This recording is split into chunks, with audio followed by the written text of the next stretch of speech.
Hello, welcome back for another reading, for our last reading of the Hyrule Historia. Why don't we take one more look at the cover? Why don't we just stay here a few seconds? Maybe I'll get a nice thumbnail out of this. What you got? Look at the gleam, the gold.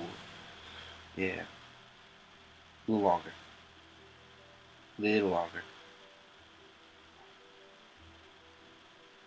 Alright. Well, it's our last reading of Hyrule Historia.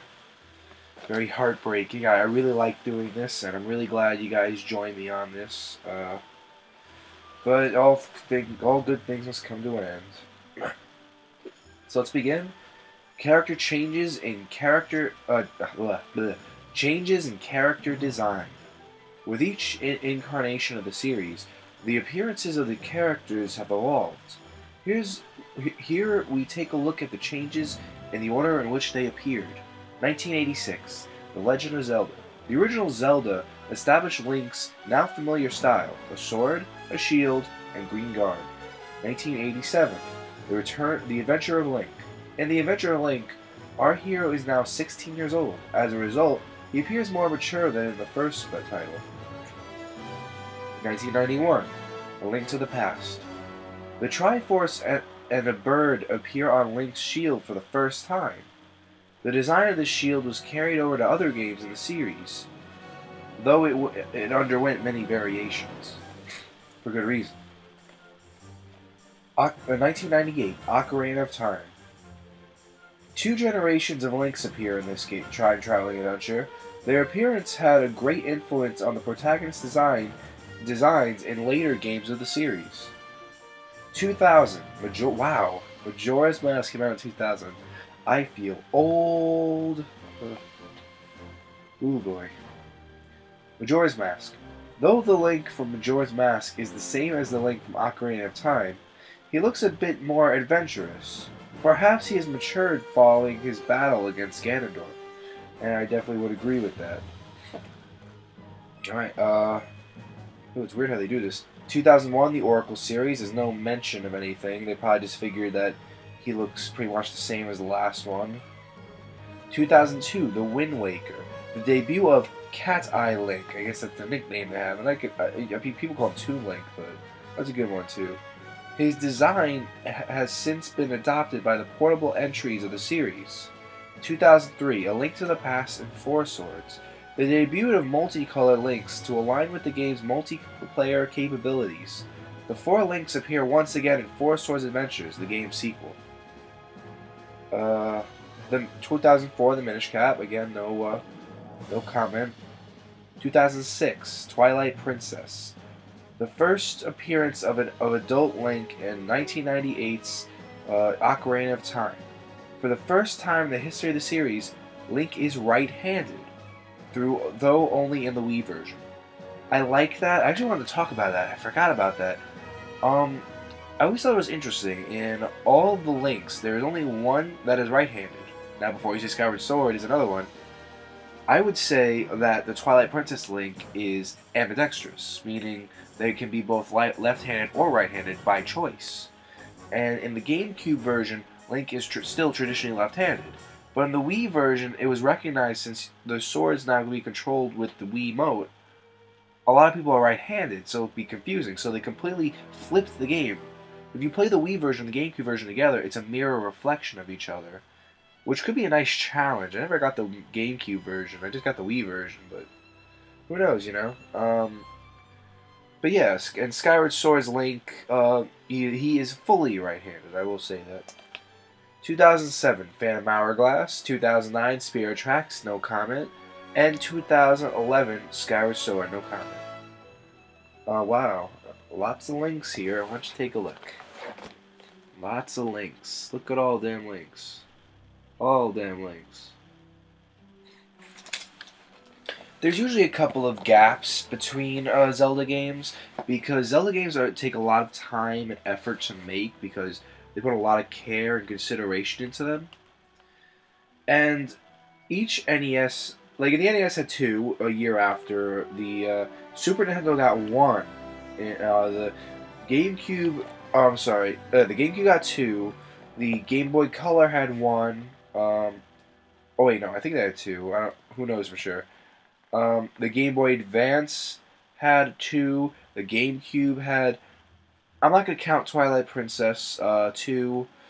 The Wii had two, and the DS titles had two. And the ones that had two are fairly close together. I would say they're fairly close together.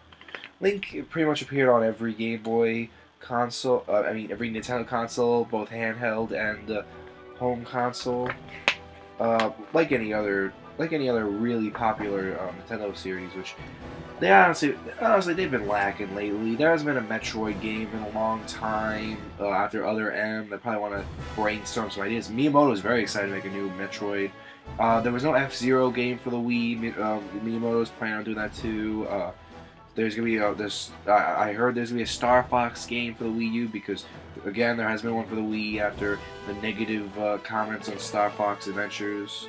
I didn't really like it that much either, to be honest, but for what it was a good game. Pikmin didn't get a Wii release, even though it got Wii remakes of the GameCube games. But overall, Nintendo has a lot of things like Link, because of Zelda. Zelda's a good console. Because Zelda's a game everyone wants to get their hands on all the time, for every console. 1980. Alright, now we're looking at Zelda. 1986, The Legend of Zelda. An illustration of Princess Zelda. Her outfit is very simple compared to the Princess Zeldas from A Link to the Past onward. Her hair color in this game is red, rather than the gold that fans are familiar with. Yeah, she's the only red-haired. Oh wait, no, there's another one. Looks kind of. I'll read it.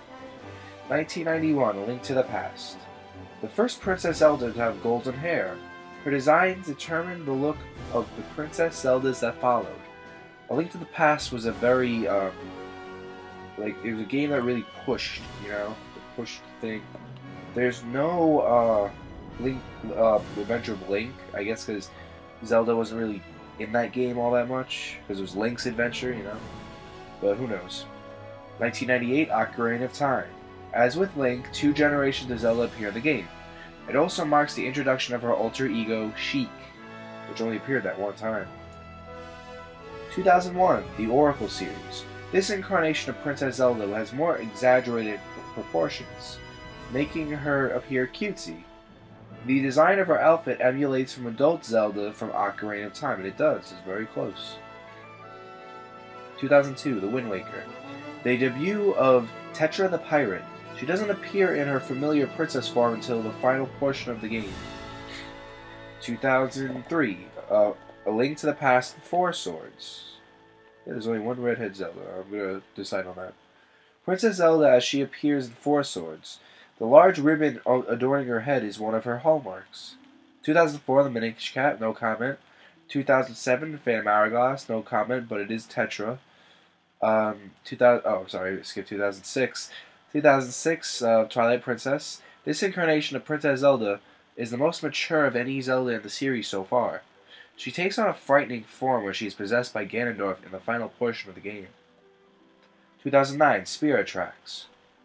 Because she is intended to be a descendant of Tetra, her look is similar to Tetra's appearance as a princess in The Wind Waker. On the left, she is nothing more than a spirit after losing possession of her body. And 2011, Skyward Sword, no comment. But this is the first one where Zelda's... there should be a comment here. This is the first one where Zelda's not a princess. Rather, she's the daughter of the man who runs the Knight Academy for Skyloft. But they find out that later in the game, she's the reincarnation of the goddess Hylia, which starts the kingdom of Hyrule on the ground for the humans. Or the Hylians, whatever you prefer. And out of all, and I don't know, I just find it weird that there's no comment on the Skyward Sword section. I mean, I understand Link somewhat, but I mean, look, she looks totally different. She's wearing, rather than a dress, she's wearing a robe, she has her harp, who knows. Here, why don't you look at all the Zeldas? There's all the Zeldas. Take a big look at all the Zeldas. Yep. All the Zeldas. Good stuff, good stuff. Good stuff. Alright, then there's just Ganon. There's not many, actually, because it shows that Ganondorf wasn't in the games as much as you think it was. Of course, it's kind of weird they don't mention Ganon from the Legend of Zelda, the first Legend. Oh wait, no, they kind of do. I'll read it. Let me read. Let me read first. 1998, Ocarina of Time. The first appearance of Ganon's previous incarnation, Ganondorf. His design as a red-haired demonic thief was carried over to later titles in the series. We also have his beast form. 2001, Oracle series. This design brings to mind Ganon as he appears in the first Zelda game. Okay, fair enough, fair enough. Perhaps the trident he carries is the same one as he possessed in the Link to the Past. Very possible, very cool. 2002, The Wind Waker. Though this is the same incarnation of Ganondorf that appeared in Ocarina of Time, his appearance is quite different. He now has the air of a monarch. I always liked his design, because he is the same one as Ocarina of Time's Ganondorf, but he looks older. Like, he has a beard now, he has a pot belly, he looks older, and like, yeah, he aged, and he's way more, he's really evil in Wind Waker. Oh man. 2006, Twilight Princess. This design hammers out an image of a warrior clad in armor. His appearance following this transformation is even more beast-like. I'll try to hide this page to show you this one, because I'll make an exception. Usually I try to read the second page, but this starts a whole new part. This next page, so here. Look at them Ganondorfs, them Ganons. Yeah. And now we're up to the game catalog. The Legend of Zelda series has spawned numerous sequels and spin-offs. Here you'll find the collection of all the titles that have been released to date. Let's look back at how far the series has come. I wonder if they're going to mention the CDI games. Let's find out. Okay, The Legend of Zelda, Famicom Disk System, released February 21st, 1986. Parts. Famicom, released February 19th, 1994. Famicom Mini 05, Game Boy Advance, released February 14, 2004. Virtual Console Wii, released December 2nd, 2006. The first Zelda game in the series. This launch title for the Famicom Disk System marked the first game in the series. It also established a system of using items to solve puzzles, which went on to become a mainstay of the Zelda series. The game included a second quest, which could be enjoyed after completing the main storyline, which pretty much is a hard mode. They shift things around. I don't think I'll ever try it. A lot of people didn't. I don't know. People like the challenge though. Zelda 2: The Adventure of Link, Famicom Disk System, released January 14th, 1987. Parts: Famicom Mini 25, Game Boy Advance, released August 10th, 2004, and the Virtual Console Wii, released January 23rd, 2007. A unique side-scroller. The second game in the series adopted a side-scrolling perspective when players maneuvered through towns and palaces, as well as during enemy battles. It incorporated more action than the first Zelda. A leveling system, rare for the series, was also introduced. This allowed players to choose which abilities to augment when leveling up. Yeah, this took a very different approach eventually. So it's a love and hate game. Some people hate it, some people love it. I like it. I definitely find it a lot more. Easier to look to like find things than the first Zelda game is, because the first Zelda game you need a map. You need a map. That's why that Nintendo Power issue, the famous Nintendo Power issue, that came with the map of Hyrule, was from the goddess Hylia herself. She's like, here, have a map. Really. Alright, The Legend of Zelda: A Link to the Past. Super Nintendo, released November 21st, 1991. Parts: Virtual Console, released December 2nd, 2006. An adventurous journey across two worlds. The third game in the series was the first to be released on the Super Nintendo. Its basic play followed the footsteps of the original Legend of Zelda. However, players were now capable of traveling between Light World and the Dark World, as a result, the game's size drastically increased. In addition, the ability to grab and throw objects was introduced to the series. And this is one of the most famous Zelda games for a good reason, and it definitely created the traditional standard Zelda game, what it looks like and feels like and acts like, including the 3D games. Because when you really look at it, Ocarina of Time is a 3D version of Link to the Past, and a lot of people judge that. I don't know why. I mean, if you're gonna make a 3D game, you might as well adopt the best one so far, Link to the Past. I mean, Super Mario 64, is that not like an idea of Super Mario World? You have each. I mean, take the paintings. It's each part of the overworld in Super Mario World.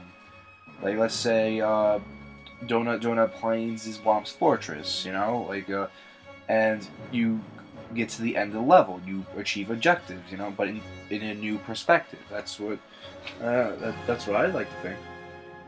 The Legend of Zelda: Link's Awakening DX, my favorite Zelda game. Link's Awakening Game Boy, released June 6, 1993, and Link's Awakening DX Game Boy Color, released December 12, 1998. Parts: Virtual Console, Nintendo 3DS, released June 8, 2011. I got that on launch day. The first Zelda released on a portable system. Link's Awakening was the first title in the series released on a portable system. Though Zelda and Ganon are nowhere to be seen, the personalities resembling historic Nintendo characters such as Mario, Yoshi, and Chain Chomp appear in supporting roles. Link's Awakening DX contained new puzzles and dungeons was released later. And I do love when they use, I said before, they use Mario and characters in these games, and Mario they have a tendency to use each other's enemies and characters because Mario and Link are very related to each other. It's really cool. The Legend of Zelda: Ocarina of Time, Nintendo 64, released November 21st, 1998. Parts: Virtual Console, Wii, released February 27th, 2007. The game that made Zelda world famous. The Ocarina of Time was the first installment in the series to make the use of Nintendo 64's 3D graphics. The game's puzzle-solving and detailed world rendered in 3D charmed gamers the world over and boosted Zelda's popularity. Players were still able to switch between Child Link and Adult Link at will, adventuring in the eras of past and present. The Legend of Zelda: Majora's Mask, Nintendo 64, released April 27, 2000. I can't believe it. Parts: Virtual Console, released April 7, 2009. The dark sequel to Ocarina of Time. It's the continuation of the story of Ocarina of Time. Link had 3 days to stop the moon from falling and destroying everything. Players unlock new puzzles and change the flow of time by playing the ocarina, continuously reliving the 3 days leading up to the lunar body's impact. The game was characterized in parts by Link's ability to transform using the power of the masks. The Legend of Zelda: Oracle of Seasons / Oracle of Ages. A game by the Dream Team of Nintendo and Capcom. Wow, Capcom made the Oracle series. I did not know that. Oracle of Seasons and Oracle of Ages were released simultaneously. The fact that Nintendo and Capcom united to develop the new installations in the Zelda series stirred up excitement of fans, and for good reason. I mean, the creators of Mega Man, games like that, you know. It was possible to connect Seasons and Ages via a linking system.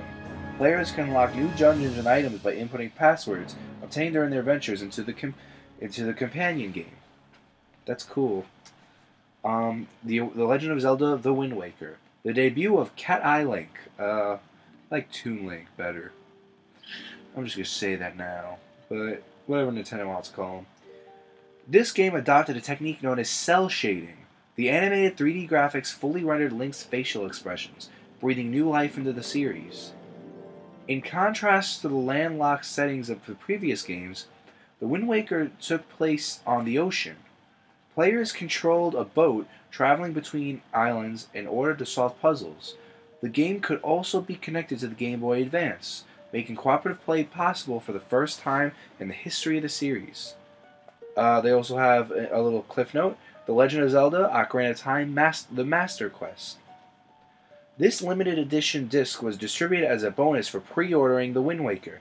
The disc included 2 games, a reissue of Ocarina of Time for the GameCube, and Ocarina of Time Master Quest, a more difficult version of the original title. The latter was a rare, previously unreleased game initially developed for the N64's peripheral known as the 64DD or 64 disk drive. The fans flooded to pre-order The Wind Waker in an attempt to obtain the limited edition disc. One day I gotta get that. Well, of course, Ocarina of Time 3D is that, pretty much. So, I mean, like, I don't know. I think it'd be cool playing the GameCube. Then again, I'm probably wasting my money with the 3DS remake, because it is this version, pretty much. The Legend of Zelda: A Link to the Past and Four Swords. Game Boy Advance released March 14th, 2003, parts. The Legend of Zelda: Four Swords Anniversary Edition. DSiWare, DSi, DSXL, 3DS. Distributed free. Yep. Yes, it was. That was really cool. I got it for free when I first got my 3DS. From September 28th, 2011 to February 20th, 2012. I think I got that in December when I got it for Christmas. Oh no, wait, I got the 3DS for my birthday. Whatever.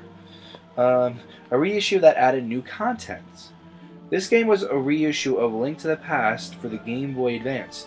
Players could connect four swords in order to enjoy cooperative play. A new version of this game was distributed in 2011 to commemorate the series' 25th anniversary. Yeah, that was a really cool concept. I really liked it. And then this one. I want this game, and I can never find it. The Legend of Zelda: Four Swords Adventures. Four Swords powers up. The sequel to Four Swords, a game that was bundled with the reissue of A Link to the Past, and included three modes: Hyrulean Adventure, a single-player campaign; Shadow Battle, a battle royale that could be enjoyed by up to 4 players; and Navi Trackers, a game that involved collecting medallions. In multiplayer mode, players could connect the Game Boy Advance to the GameCube and use the system as a controller. And I like to think of that as a primitive Wii U gamepad. I think that's a really cool way to look at it. And I really wish they used that idea more, using the Game Boy Advance as a controller. That's a cool idea. Like, I really wish the GameCube could have, I wish Nintendo could have stepped up on that and did that more. The Legend of Zelda: The Minish Cap. Game Boy Advance, released November 4th, 2004. Shrink down and journey into the new world. Following the release of Oracle series and Four Swords, Nintendo and Capcom teamed up once again. In this game, Link was able to shrink himself at will using portals between the Macro world and the Tiny Minish world. The game was packed with things to do, from fusing kinstones to using mysterious shells to collect figurines. The Legend of Zelda: Twilight Princess. Wii and Nintendo GameCube, released December 2nd, 2006. GameCube version sold online for a limited time. Intuitive controls now possible with the Wii Remote. Twilight Princess made its debut as a Wii launch title. Fans were captivated by the intuitive controls, a hallmark of the Wii, and Link's realistic proportions. Players shape-shifted between man and beast, cooperating with Midna to save Hyrule from danger. The Nintendo GameCube version with its mirrored screen was released at the same time. They got a little cliff note here, and I had this game, but I lost it in Hurricane Sandy. But I'll tell you right now, if you want to pick it up, it's alright. It's just for fun, and it was an excuse to sell the Wii Zapper. Here, let me read what it was. Link's Crossbow Training, a shooting game that bundled with a peripheral known as the Wii Zapper. By placing the Wiimote and nunchuck in the Zapper, players were able to use their controller like a crossbow. The game was set in the world of Twilight Princess. Link, equipped with a crossbow, shot down targets and balloons in addition to establish Zelda's baddies such as Keese and Bokoblins. Oh, so I guess it did offer some intake there. The Legend of Zelda: Phantom Hourglass. Nintendo DS, released June 23rd, 2007. Winning over new fans with simple controls. The Nintendo DS served as a sequel to The Wind Waker. All major actions, such as moving and attacking, could be performed with the stylus, and the simplistic controls earned the series new fans.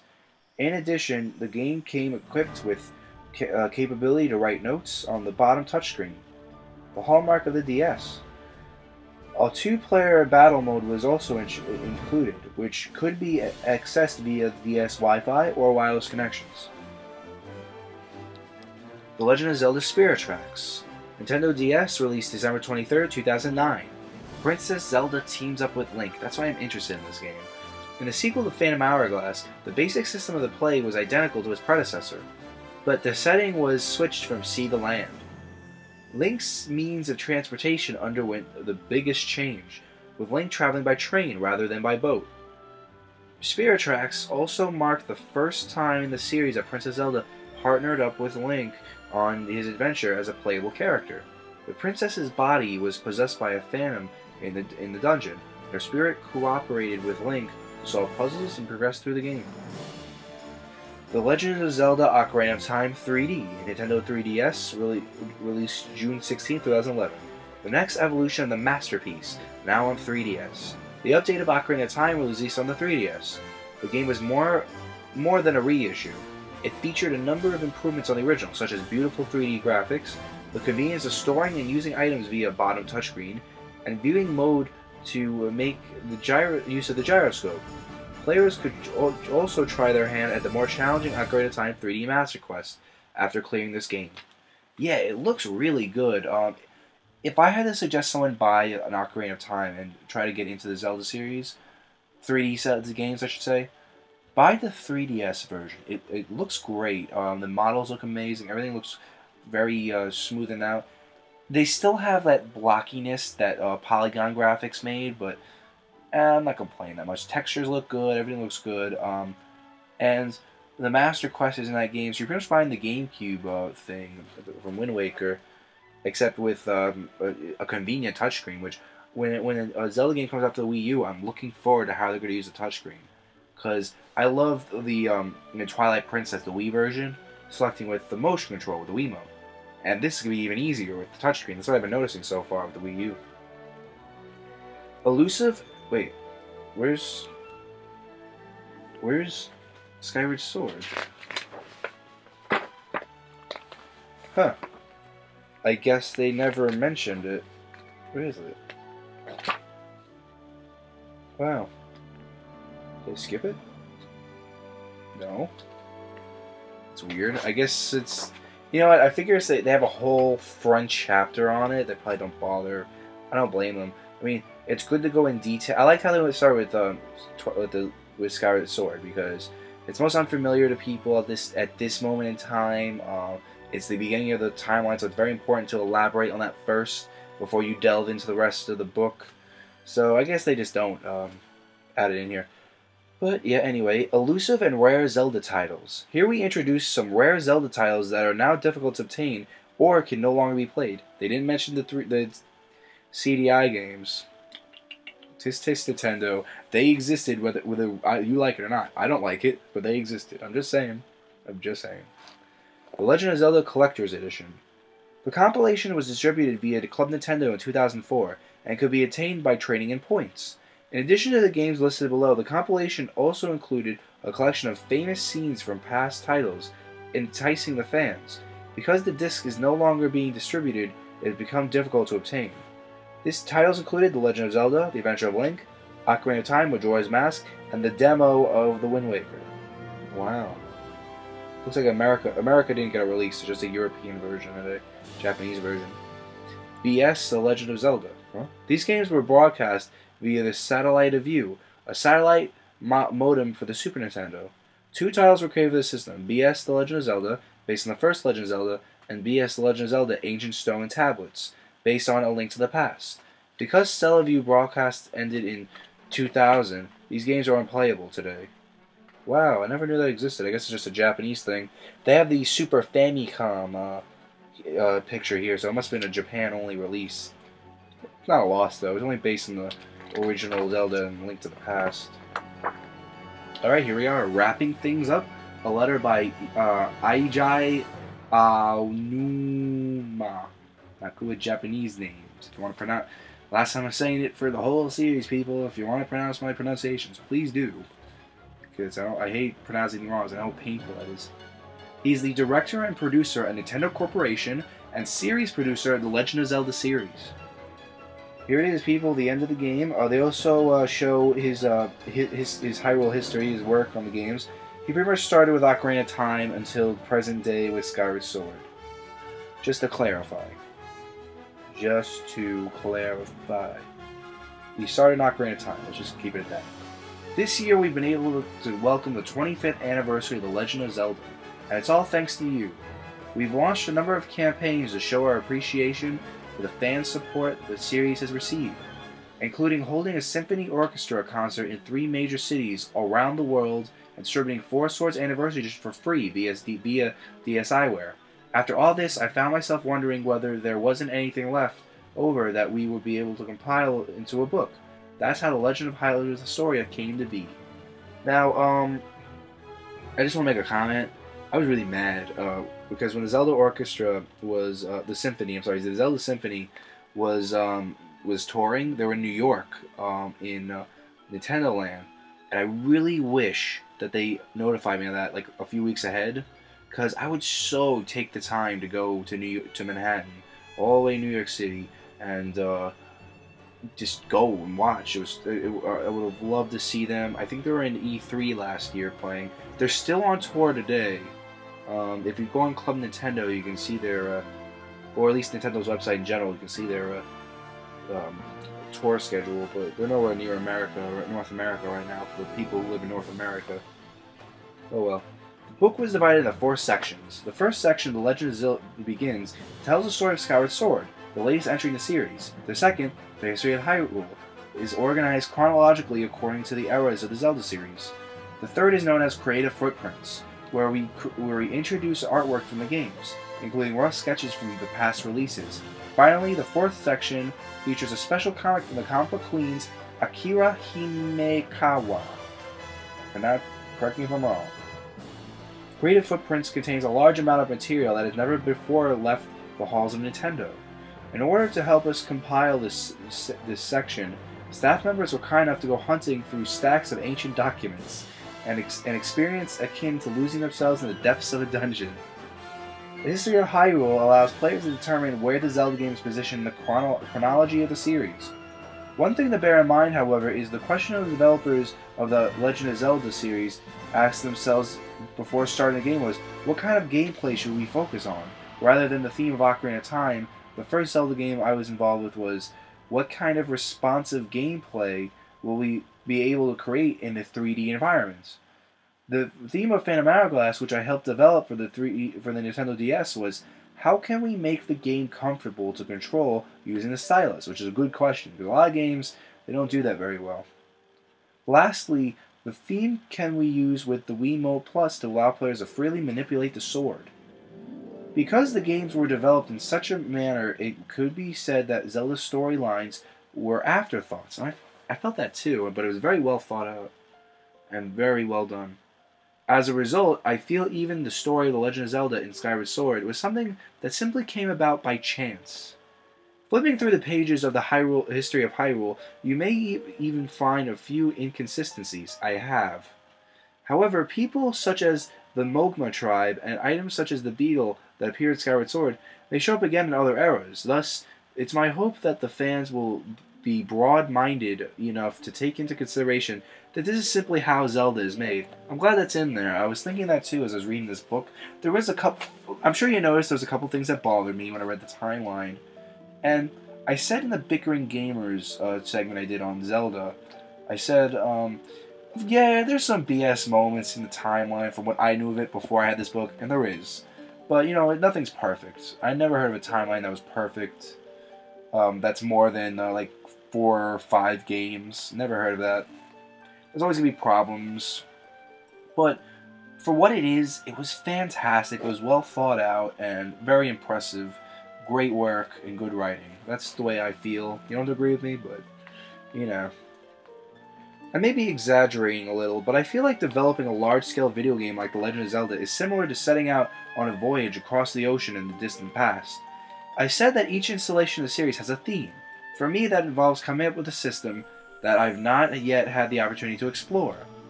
It's similar to seeking a new continent that no one on Earth has visited before. We set out from the harbor without a single sea chart. We start out not knowing what direction we're headed in, and the small crew argues back and forth about where to go and what to do. Sometimes we find ourselves adrift. Other times we're buffeted by storms and ended up becoming shipwrecked. Still others, we cry that we've discovered new land, but when we make for shore, we end up at a loss when we find that it was nothing but a tiny, barren island. However, we never remain in the same place for long, and as we keep moving forward, we eventually catch sight of the new continent we've been seeking just beyond the horizon. The crew gets bigger, and we all band together to make a push for the new world. That's amazing. It's a lot of fun enough to make me completely forget about the times that it felt like abandoning ship when storms crashed down around us. If we manage to make it safely to the opposite shore, then I know fans around the world will enjoy what we achieved. This is the greatest gratification of making Zelda. With the completion of Skyward Sword in time for Zelda's 25th anniversary, our long voyage is just now complete. We're starting to hear feedback from people all over the world who have been kind enough to play our game. This feedback includes both praise and criticism. However, the voices and fans provide us with energy for our next voyage. To be honest with you, the new voyage has already begun. That's cool to know, people. I extend my sincerest gratitude and appreciation for your continued support of The Legend of Zelda. Never stop playing Zelda. Aijai Aonuma. I'm sorry, I should really check these. But this is my first time reading this, I'm just saying. I think that's a great note to leave off on, people. That's a great note, it really is. By the way, that the little thing I was reading with the game catalog, that has original, it has all the cover shots and screenshots from every game, from all different regions. Like in 3DS, they have the American version, the Australian version, and the screen cap, but I'm not going to show you that. And after this is a manga issue circulating on the story of Skyward Sword, and I'm not going to read you that, because I want you to read this book too, and I want you to own this book. To me, this is going to be the Zelda Bible, and this is going to be what everyone should own if they want to learn about Zelda. For those watching that never really knew Zelda, or really was into it, I hope I got you interested, or I hope it made you more of a fan than you were before, because I've learned a lot from this book. It made me a fan too. I like how each section of the book is very well colored. It's probably hard to tell here, but it's got like a white section, a brown, yellow, and kind of looks like a manga corner. This has been a great time. Thank you guys for joining me. It's been a lot of fun, and yeah, I'm going to keep this book. I'm going to reread it over and over again. I'm going to use it for references. I'm going to, if I forget something, I'm going to look it up. And I hope you do too. Best place I think to get it, Amazon. I got this pre-ordered. But till next time, guys, I've been Billy, your video game analyzer. Thank you for joining me on the Hyrule Historia, and I'll see you when I see you.